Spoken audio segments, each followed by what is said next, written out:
All right. Thank you so much. Welcome to another episode of the Love, Hope, Lyme podcast.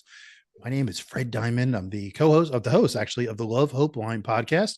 You can find the podcast on Apple. If you're listening on Apple, give us a 5-star review. We would appreciate it.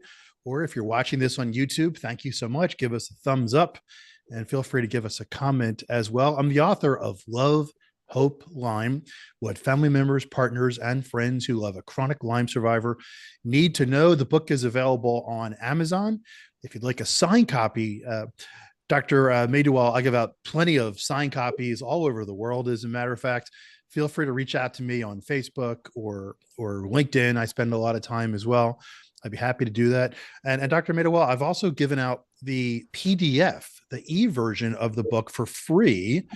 I've given over 1,500 copies for free for Lyme survivors around the globe. If you're a Lyme survivor, reach out to me. Easiest way, again, is on Facebook. I'm also on LinkedIn as well. You can also go to my website, freddiamond.com. And once again, the book is available on Amazon. And we're talking today with Dr. Chris Majdyło at the St. Luke's Center in Gdańsk, Poland. And Dr. Majdyło, I had no idea when I was doing the research for my book in the summer of 2021 how much of a global epidemic tick-borne diseases are. The most common one, of course, is Lyme disease. I had no idea that it was all over Europe, how bad the situation was in Australia. And as my listeners know, I've met hundreds of people from all over the globe, and they've told me what they're dealing with. And it really is a horror show in many places around the world. And you're in Gdańsk, Poland, and I came across you on LinkedIn, actually.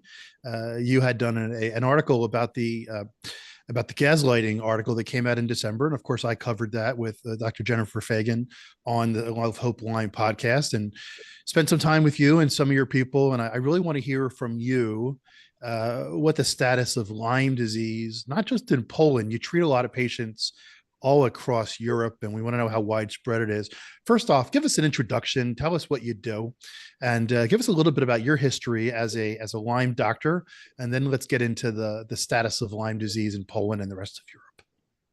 Okay, hello, and thank you for opportunity to be with you today. I really appreciate that. Yeah, we have the maybe very long geographical distance, but we actually very close because we have, the same purpose to help many people understand the disease and help them. I'm a medical doctor, and I used to be a family doctor for many years. And 10 years ago, my career really changed, and I really focus now on Lyme disease because 10 years ago I have seen like a miracle, because I have seen like treating Lyme can really completely change the condition, and the disease which seems to be incurable, it's now curable, and it's really changing human lives. So it was revolution, and from that time, of course, I have started St. Luke Medical Center. We are a few doctors working together.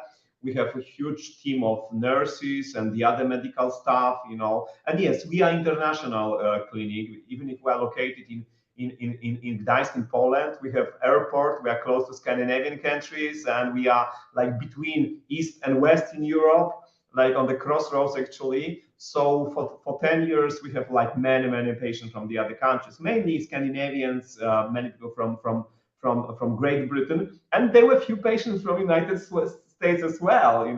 Probably they appreciated that we could, provide IV treatment, and we have very comprehensive treatment with everything. So that's why we have few, maybe not so many, but yes. And of course, now I also started an association for the doctors in Poland. I'm a member of ILETS for 10 years. But even if the name is international, for us in Europe, it's more American, associations. That's why we really needed something local, and we have some local association of doctors. We cooperate with the other European doctors like Jack Lambert or Professor Christian Perron. So we are very close here in Europe. So, there's a myth that Lyme is only in a couple places in the United States, and it's still, I've met with many people all across the United States and Canada, for that matter, who have gone with Lyme symptoms to a doctor. And there's still today, again, we're doing today's interview in March of 2024. It's ridiculous, but there's still doctors who say, we don't have Lyme here, right? There's only a couple places where there's Lyme, which we all know. Anyone listening to this knows how ridiculous this is. And you're in Poland. And you just mentioned that you have people from the United States who have to fly to Poland to get treated by you. So I'm so glad that you do that. But tell us the status of Lyme in Poland and the rest of Europe. How widespread is it? And again, I tell people it's a global epidemic. Can you confirm that? Is that true? And give us some of your insights.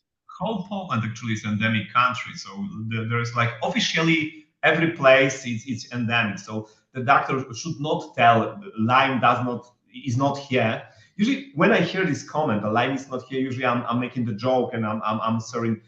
Does Lyme really knows about that? Know about that because it's everywhere. And of course, there are many endemic places in Europe, like in Scandinavia, but of course in south of Europe, maybe officially it's endemic, but it's not endemic. But we have so many patients, like from Italy, for example, or even from Spain.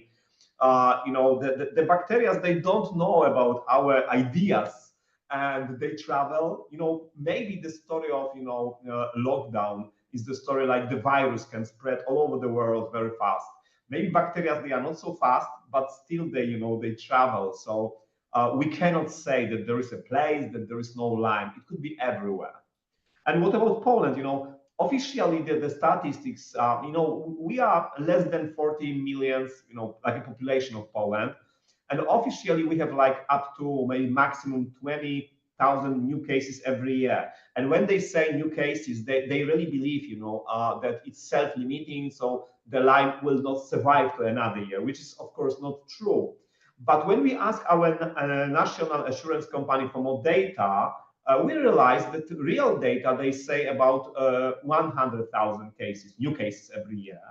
And when we look at some research about serology, about antibodies, we really believe that in Poland, there is 1 million of Lyme patients. And of course, majority of them, they don't know that Lyme is a cause of the problems. Some of them, they have many symptoms and many diagnoses. Some of them, they have minimal symptoms, and some of them, they are asymptomatic, and only after maybe some other disease or vaccination or trauma or car accident, they are realized that something is changing. Or for example, we have many women, they give birth to the child and there's some problem with child, and we see that it's congenital Lyme, and mother had no understanding that there's something is wrong. So we have like 1 million of people with Lyme, and majority of them, they do not know that Lyme is a real problem. So how does Lyme look in Poland? Is it the same bacteria? Is it the same strain? Is it caused by deer ticks typically, or how do people usually get infected by Lyme disease there? I would say that when I now know some cases from around the world, or I visit some conference like in United States, I would say it's pretty the same. But from the statistical point of view, there is small change. Like in United States, the prevalence of the main symptoms, they are arthritis, the joint is a problem. And here in Europe, it's neurological. It's more frequently, they are neurological symptoms. So when you look at statistics, so maybe Europe, it's more neurological. In United States, maybe it's more joints, but they are statistics. So if you compare patient to patient, they could be really the same symptoms, the same problems. What are some of the neurological symptoms that you see with a lot of your patients over there? What symptoms? Of course, they have headaches, they don't remember, they forget, they cannot focus, like cognitive function. You can just imagine what about school, what about work? It's causing so many problems. And many of them, they have the other problems like paralysis of like leg or hand. There could be real problem that they are disabled by the disease because of the neurological. Some of them, they are bedridden, it's also neurological. But sometimes neurological symptoms, sometimes they are problems which we maybe do not associate with neurological, because we have three nervous systems: the central, like brain, peripheral, the nerves, but there is also autonomous nervous system responsible for the gut, for the stomach, for the heart, for circulation. And many people, they have some problems and they do not think that it's also neurological, but it's also neurological. So they are, with Lyme, we could have like all the symptoms that you can just imagine. If some say that it's typical, I would say it's nothing like typical. The characteristic of Lyme is that it's not characteristic. It's a great pretender. It can really pretend all the diseases. That's why sometimes we have the diagnosis of multiple sclerosis or Parkinson's or Alzheimer's disease or some other diseases. But if we really, dig down and we really look what's the reason for the disease, we could find spirochetes, we could find Lyme disease. You mentioned that you also work with doctors in Poland as well. Do a lot of doctors come to you looking for more information about Lyme, or what is the general consensus of doctors in Poland who aren't Lyme doctors, but who are beginning to see symptoms, see patients, et cetera, as this global epidemic grows? Maybe it's hard for me to compare with the other countries, because if you ask me about, like, let's say, Lyme literate doctors, I mean the doctors that were just focused mainly on Lyme, I would say that maybe there used to be like 20 of them, but many other doctors, the family doctors, they had some knowledge about that. And for many years, I had opportunity to talk to doctors. We, like in Poland, the doctors, they are organized. We have these local chambers of physicians. And few times I have opportunity to give a lecture, and like many doctors, they wanted to listen to me. And surprisingly, they were not infectious disease doctors, but family doctors, because they for everyday practice, they really need to help patient, and they see the patient for many years. Also some associations of patients, they organize some conferences, and there were so many doctors. But the problem is that many doctors, they know how to treat, but they do not want to do that officially, because they are really afraid. All the time, Lyme is discontented disease. Like the politicians, they don't like it. Some experts, they don't like it. Somehow it's all the time problematic. So, and even recently, we had some, challenges, I would call, here in Poland, or we are still in discussion, kind of argument here in Poland. And some of my colleagues, it was just too much for them. It was too hard, too emotional. And some of them, they resigned from treating Lyme, because they were not able to understand how it is that I'm helping people. I have saved life of thousands of people, and somebody wants to punish me for that. So it's really tough time for many doctors. So again, I spend a lot of time on LinkedIn. A lot of people listening here know that I also run a company called the Institute for Excellence in Sales, which helps sales organizations around the globe. So LinkedIn is actually a place I spend a lot of time on. And I saw a post that you did. Again, we're doing today's interview in March of 2024 with Dr. Majdyło with the St. Luke Medical Center in Gdańsk, Poland. And he is one of the only Lyme doctors, or one of the only doctors that treats Lyme in Poland. And you wrote a very impassioned post on LinkedIn about some of the political challenges that you just alluded to. Without going too deep into it, why do you think that is?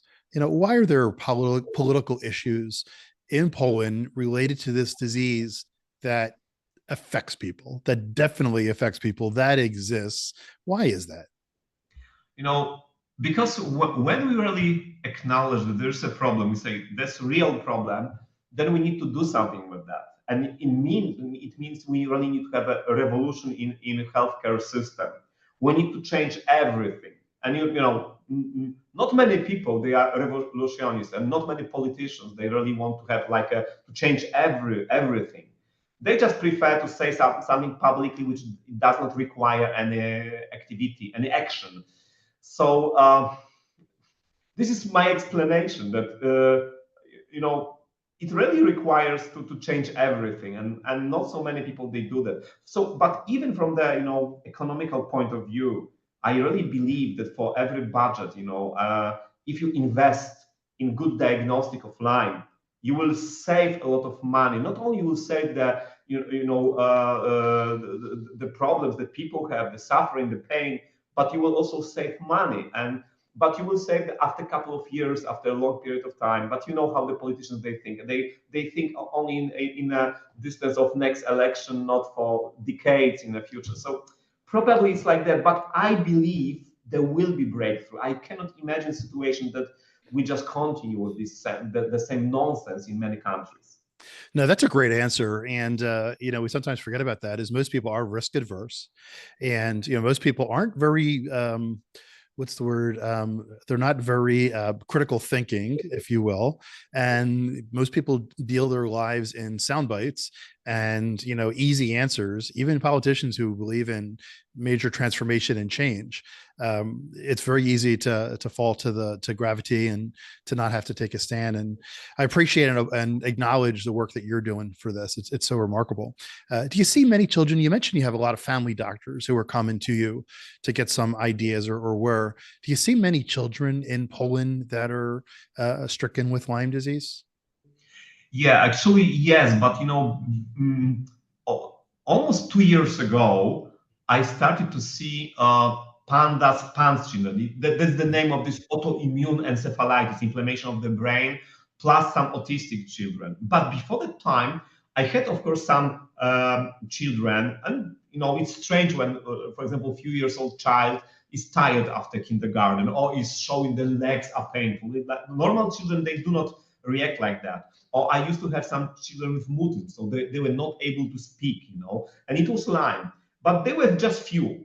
But then when I started to help pandas children, autistic children, I realized that many of them, they also have Lyme.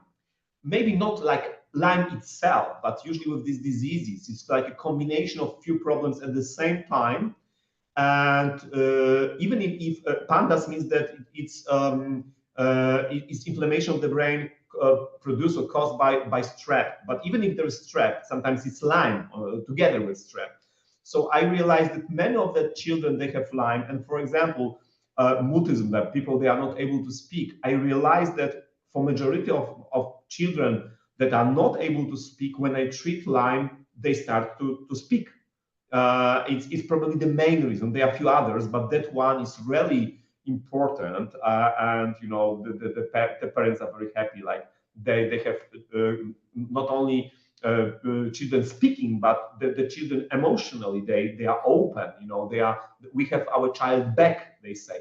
And quite often it's really Lyme. So even as I told you, it's great pretender. So when I think Lyme, I would say the child is tired, the child has some pains in legs, but also these children with inflammation of the brain or with some autism or the other or autism spectrum disorder, sometimes they have also Lyme.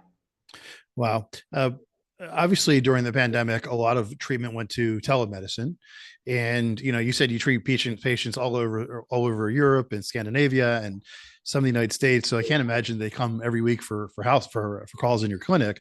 So how is it? Is it easy to treat patients over the internet telemedicine?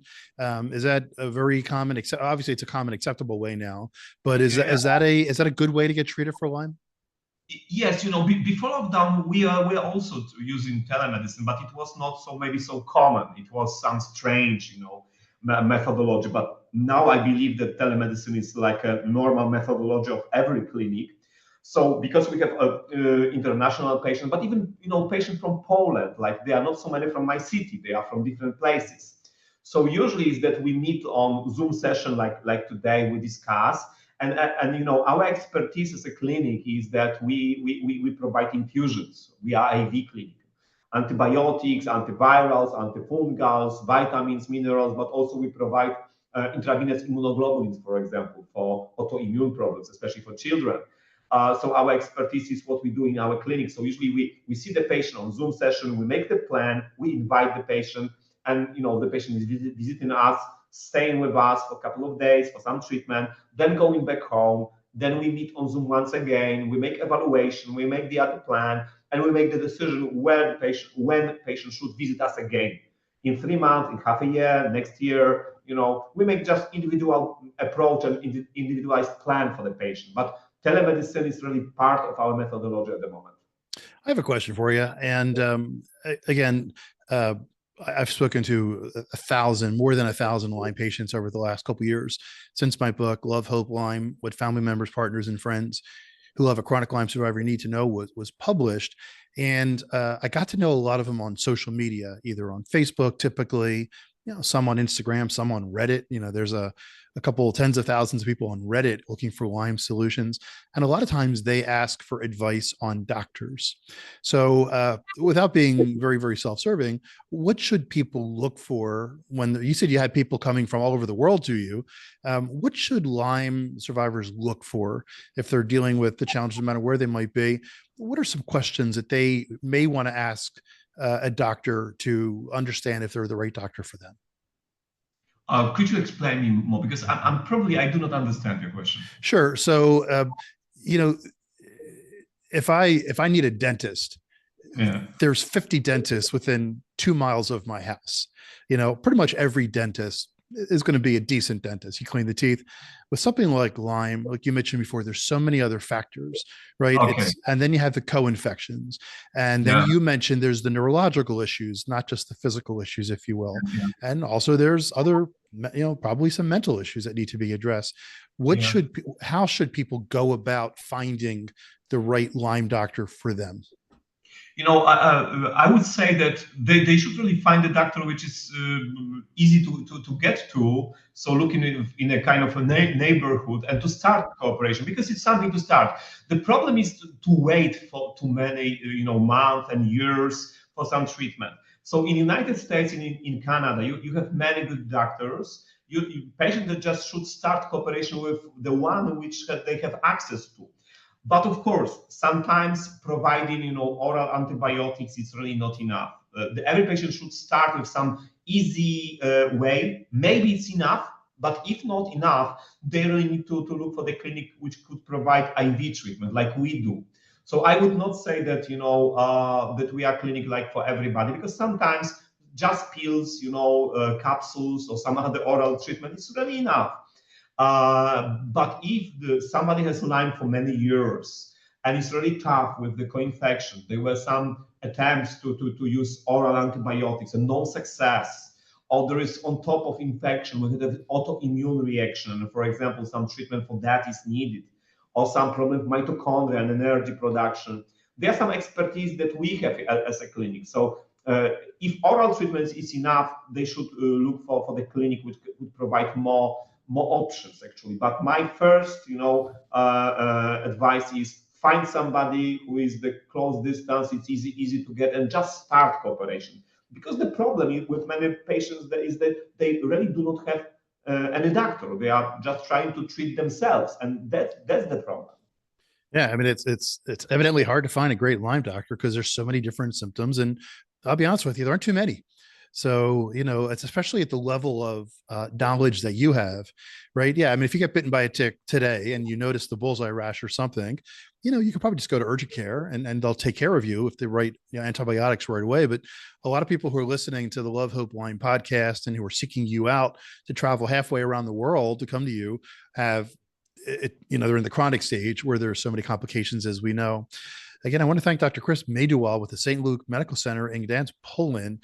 It's remarkable that I'm speaking to a doctor in Poland and you're saying similar things that I hear around the world. I just want to acknowledge you for your care and passion for not just helping your patients, but other doctors understand what the disease is, for being verbal on some of the political challenges.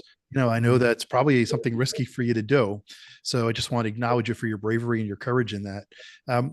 What is your advice for caregivers? So again, a number of people here are listening to the Love, Hope, Lyme podcast because they have someone in their life, a spouse, some cases it might be a child or a friend, or I get a lot of people who are Lyme survivors who want to know how do they get better support from those in their life.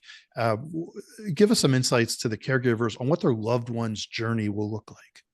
Yeah, on the beginning of treating Lyme, I realized one thing, which I'm really sure now, that the recovery really requires to have a support group. Because I have seen two groups of patients. Some of them, they are alone. Let's say even they have money and they can really afford for everything. But if they are alone with the disease, recovery is really long process, and sometimes it's really not possible at all. But when I see the patient that they have some supportive, family members or friends, they believe, they help, they are compassionate about, what's going on. The recovery is it's faster, it's better, because Lyme is not like hypertension or the other disease that you go to the doctor, you take some colorful pills, and nobody cares about what you take. You take red one, blue one, and it's easy. With Lyme, it's more complex. That's why it requires to have a support group. It's very important. And actually, you mentioned in the beginning this gaslighting, this medical gaslighting. So some medical professionals, they do not believe in Lyme. When I was studying the topic, I realized that there is this theory about recovering from the disease, that recovery requires 3 different levels or 3 spheres. We have this psychological sphere of how do I feel as a patient, and it's called illness. Like, I feel that something's wrong with me, I need some support, it's something going on with me, it's more psychological. It's one. Second is this physical, it's more like disease, like doctors, what they say about diagnosis, what are the tests. And also there is this social or family level, the other people, it's sickness. Do they allow me to be sick? Do they recognize that I have some problems? Do they support me? And only in these 3 layers, they go together, recovery is possible.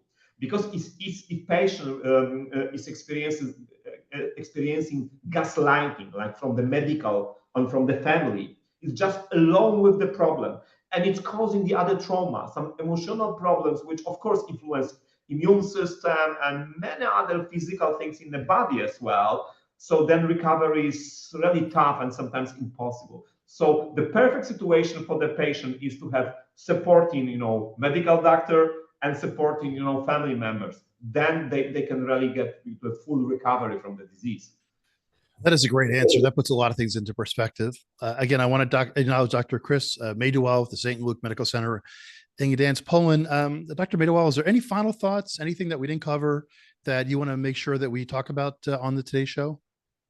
When you start our conversation, and you were just surprised a little that we have this distance, but we have the same topic.